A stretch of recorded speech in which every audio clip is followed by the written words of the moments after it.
Item ಯಾವುದೇ ಇರಲಿ try ಮಾಡಿ ಆಚಿ ಚಿಕನ್ ಮಸಾಲಾ. ಇರಾನಿಗೇನು ಪ್ರಾಬ್ಲಮ್ ಆಗಲ್ವಾ? ಅವ್ರಿಗೂ ದೊಡ್ಡ ಮಟ್ಟದಲ್ಲೇ ಪ್ರಾಬ್ಲಮ್ ಆಗುತ್ತೆ. ನೋಡೋಣ ಯುದ್ಧ ಎಲ್ಲಿ ತನಕ ಹಿಂಗೆ ಮುಂದುವರ್ಕೊಂಡು ಹೋಗ್ಬಿಡುತ್ತೆ ಅಂತ. ಇನ್ನು ಇರಾನ್ ಮೇಲೆ ಯುದ್ಧದ ಎಫೆಕ್ಟ್ ಏನಾಗ್ತಾ ಇದೆ, ಕೇರಳಕ್ಕೆ ಮೊದಲ ಶಾಕ್ ತಟ್ಟುತ್ತೆ ಅಂತಿದ್ದಾರೆ. ಕೇರಳ ಏರ್ಪೋರ್ಟ್ ನಲ್ಲಿ ಸರಕು ಸಾಗಣೆ ವಿಮಾನಗಳು ನಿಂತಲೇ ನಿಂತಿವೆ. ಹಣ್ಣು, ತರಕಾರಿ, ಕರಿಬೇವು, ಬಾಳೆಹಣ್ಣು ಕೇರಳದಿಂದ ಏನೇನು ರಫ್ತು ಮಾಡ್ತಾ ಇದ್ರು ಅವೆಲ್ಲವೂ ಪ್ರತಿದಿನ 75ರಿಂದ 90 ಟನ್ ಹಣ್ಣು ತರಕಾರಿಗಳು ಗಲ್ಫ್ ರಾಷ್ಟ್ರಗಳಿಗೆ ರಫ್ತಾಗ್ತಾ ಇತ್ತು, ಇಂಪೋರ್ಟ್ ಮಾಡ್ತಾ ಇದ್ರು.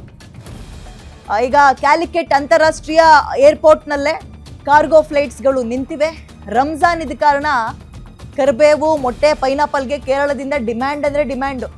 ಕೇರಳದಿಂದ 300 ಕೋಟಿಗೂ ಹೆಚ್ಚು ಹಣ್ಣು ತರಕಾರಿ ಗಲ್ಫ್ ರಾಷ್ಟ್ರಗಳಿಗೆ ರಫ್ತಾಗ್ತಾ ಇತ್ತು ಮತ್ತು ಆಮದು ಕೂಡ ಆಗ್ತಾ ಇತ್ತು.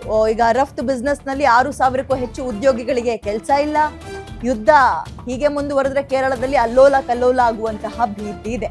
ದೇವರ ನಾಡು ಅಂತ ಕರೆಸ್ಕೊಳ್ಳೋ, ಈಗ ಅದನ್ನ ಕೇರಳ ಅನ್ನಂಗಿಲ್ಲ, ಕೇರಳಂ ಅನ್ಬೇಕಲ್ಲ. ಈಗ ಕೇರಳಂ ಅಂತ ಇಲ್ಲಿ ಈಗ ರಂಜಾನ್ ಇರೋ ಟೈಮ್ನಲ್ಲಿ ಅವರು ಉಪವಾಸ ಇರ್ತಾರೆ. ಸಂಜೆ ಹೊತ್ತು ಈ ಹಣ್ಣು, ಮೊಟ್ಟೆ ಇವಕ್ಕೆಲ್ಲ ಹೆಚ್ಚಿನ ಬೇಡಿಕೆ ಇರುತ್ತೆ ಗಲ್ಫ್ ಕಂಟ್ರಿಗಳಲ್ಲಿ. ಈಗ ಅವರು ಕೂಡ ಹೆಚ್ಚಿನ ಪ್ರಮಾಣದಲ್ಲಿ ಉಪವಾಸದಲ್ಲಿರ್ತಾರಲ್ಲ. ಬಟ್ ಅಲ್ಲಿ ಯುದ್ಧ ಇರೋ ಕಾರಣ ನೋ ಫ್ಲೈಯಿಂಗ್ ಝೋನ್ ಇದ್ದಾವೆ ಗಲ್ಫ್ ಕಂಟ್ರಿಗಳಲ್ಲಿ.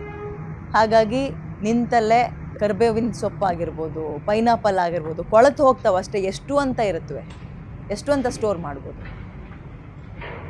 ಸೊ ಹೀಗೆ ಮುಂದುವರೆದ್ರೆ ಈ ಕಡೆ ಸರಕುಗಳು ವೇಸ್ಟ್ ಆಗುತ್ತೆ, ಮತ್ತೊಂದು ಕಡೆ ಕೈಗಳಿಗೆ ಕೆಲಸ ಕೂಡ ಸಿಗಲ್ಲ. ಅವರು ಖಾಲಿ ಹೊಟ್ಟೆಯಲ್ಲಿರುವಂತಹ ಪರಿಸ್ಥಿತಿ ಬರುತ್ತೆ.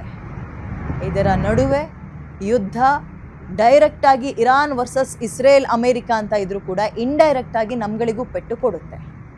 ಹೆಂಗೆ ಸಿಗಾಕಳುತ್ತೆ ನೋಡಿ. ಹರ್ಮೋಸ್ ಜಲಸಂಧಿಯಲ್ಲಿ ತೈಲ ಉತ್ಪನ್ನ, ಮತ್ತೊಂದು ಕಡೆ ಹಿಂಗೆ ಗಲ್ಫ್ ಕಂಟ್ರಿಗಳಿಗೆ ತುಂಬ ನಾವು ಏನು ಎಕ್ಸ್ಪೋರ್ಟ್ ಮಾಡ್ಕೊಳ್ತಾ ಇದ್ವಿ, ಇಂಪೋರ್ಟ್ ಮಾಡ್ತಾ ಇದ್ವಿ.